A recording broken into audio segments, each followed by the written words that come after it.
Hi, my name is Mary Page Michael, and I'm the chair of the Roland Park Community Foundation. And I want to tell you a little bit about a new park, an Olmsted-inspired park here in Baltimore City called Hillside Park.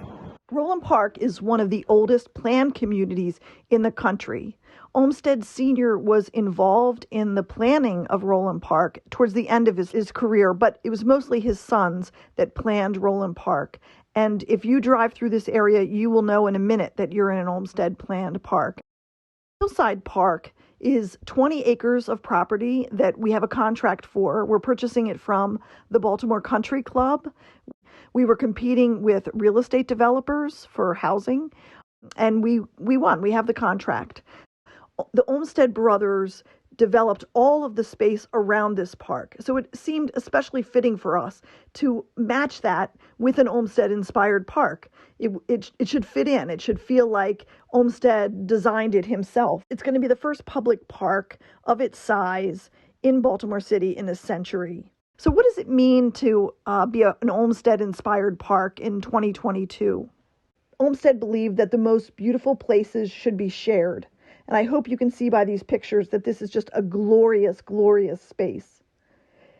He believed that parks are the most democratic of spaces and should be open to all. And that's been a founding principle of our community for this park from the very beginning.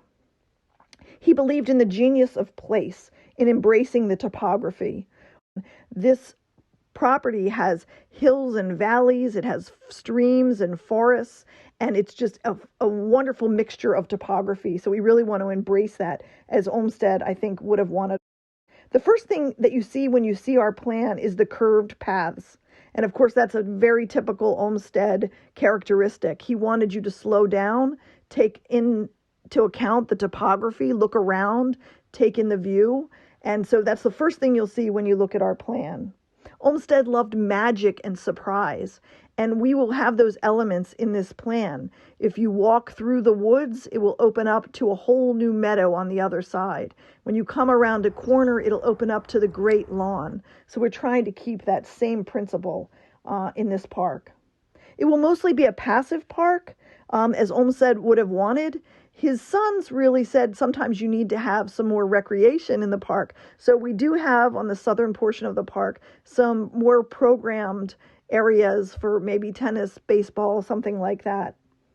There are two fabulous high schools right across the street, Poly and Western. So we really want to include those students and what they want to see in this property in our planning, both as an environmental classroom, an extension of their classrooms, but also as recreational space. There are 400 to 500 trees on the property. There are more than 75 documented bird species. We've got foxes, squirrels, and deer, and it's just a wonderful, wonderful space. Our community was really founded in exclusion.